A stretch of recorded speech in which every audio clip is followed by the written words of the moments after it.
रखते हो, वतदरून अल आखिरा, और छोड़ रखा है तुमने आखिरत को। तो उस दिन का हाल सुनो कि उस दिन क्या होगा। वजूहुन, कई चेहरे, यौमइदिन, उस दिन, नादिरा, तरो ताज़ा होंगे। कई चेहरे उस दिन इला रब्बिहा नाजिरा, अपने रब के अनवार जमाल देखते होंगे। यानी अब तवज्जो मबजूल कराई जा रही है कि जो एक तो वो थे जो दुनिया की नेमतों पर तो लपकते थे और आखिरत को उन्होंने छोड़ रखा था, और एक वो गिरोह होगा कि जब कल कयामत के दिन वो उठेंगे तो उनके चेहरे कैसे होंगे, तरोताज़ा होंगे और अपने रब का दीदार करेंगे। तो कहा कि जो सारी उम्र अपने रब की मोहब्बत और याद से सरशार रहा और उसकी जिंदगी का एक एक लम्हा अपने महबूबे करीम के इश्क से रंगीन रहा, तो जब कयामत के दिन वो उठेगा तो उसका चेहरा तरोताज़ा होगा और उसके चेहरे पर तरोताजगी होगी, आंखें रोशन हो जाएंगी, अपने रब के मुशाहदा और दीदार में वो मगन हो जाएंगे। चुनाचे अहले सुन्नत का अकीदा है कि अल्लाह ताला आखिरत में अपने बंदों को अपना दीदार अता फरमाएगा।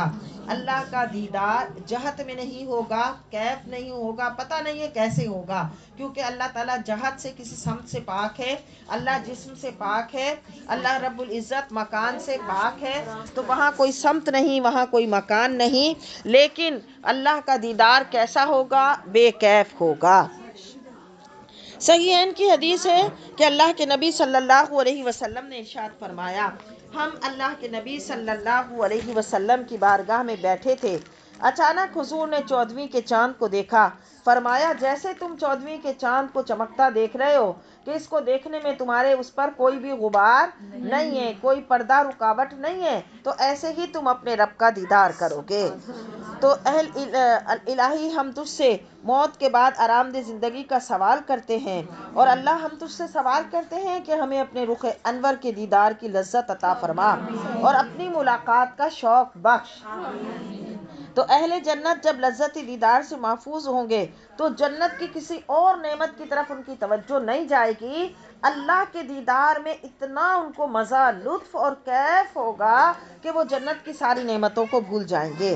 हज़रत जाबिर रज़ी अल्लाह तआला अन्हु से मरवी है कि अल्लाह के नबी सल्लल्लाहु अलैहि वसल्लम ने इरशाद फरमाया कि अहले जन्नत अपनी नेमतों से लुत्फ अंदोज हो रहे होंगे, अचानक एक नूर चमकेगा, वो अपने सरों को उठाएंगे, बस वो देखेंगे कि उनका अल्लाह उनकी तरफ तवज्जो फरमा रहा है, उनका अल्लाह उनकी तरफ तवज्जो फरमा रहा है और अल्लाह उन्हें सलाम दे रहा है। सुभान अल्लाह, अल्लाह उन्हें, हाय सुनो बीवियों, अल्लाह हमें ये नसीब करे। तो अल्लाह ताला अपने बंदों की तरफ नजरे रहमत फरमाएगा और वो बंदे भी फिर अल्लाह को देखेंगे, अल्लाह का दीदार करेंगे और उस मुशाहिदाए जमाल इलाही में ऐसे मुस्तगरक हो जाएंगे कि जन्नत की दूसरी नेमतों की तरफ निगाह उठा के भी नहीं देखेंगे। फिर यहाँ तक कि अल्लाह अपने ऊपर हिजाब अजमत डाल लेगा और उसका नूर और उसकी बरकत बाकी रहेगी।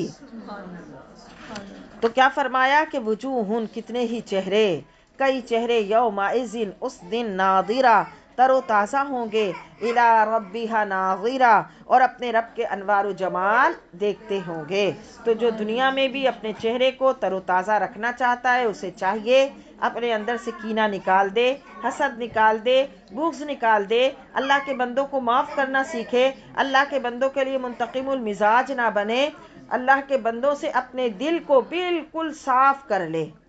अब ये कहना तो बहुत आसान है कि 4 लफ्ज़ों में मैंने आपको कह दिया, लेकिन इसको करने के लिए पूरी ज़िंदगी चाहिए, अपने आप पर हर कदम पर मेहनत चाहिए, अपने आप से हर रोज़ जंग करनी है, क्योंकि अल्लाह ने हमें इंसानों के दरमियान पैदा किया है, हमें इंसानों ही के दरमियान रहना है, जंगल में जाकर हम नहीं रह सकते, और जब इंसानों के दरमियान रहेंगे तो सारे मामलात हमें दरपेश होंगे कि किसी के लिए बुग़्ज़ हो सकता है, कीना हो सकता है, हसद पैदा हो सकता है, लेकिन अच्छा इंसान वही है जो अपने दिल की ज़मीन को इन सारे काट कबाड़ से साफ रखे। اگر کسی کمرے میں بہت سارا مٹی پڑی ہو، گرد و غبار پڑا ہو، اور کوئی وہاں لے جا کر خوبصورت سے صوفے رکھ دے، تو آپ کہیں گی کہ پہلے ساری مٹی تو صاف کرو پھر تم اچھا فرنیچر رکھو۔ تو یاد رکھو، جب یہ من جو ہے بغض، حسد و کینہ اور سارے ایسے دنیا کے جو کچرا کنڈیاں جن کی وجہ سے ہمارے دلوں پر وہ ایسا خس و خاشاک آ جاتا ہے، جب اس سے اس من کو پاک کریں گے تو انشاءاللہ اللہ کی محبت کے انوار بھی اس میں چمکیں گے، عبادت کا ذوق بھی آئے گا، اور انشاءاللہ اللہ کی محبت کا نور بھی آئے گا۔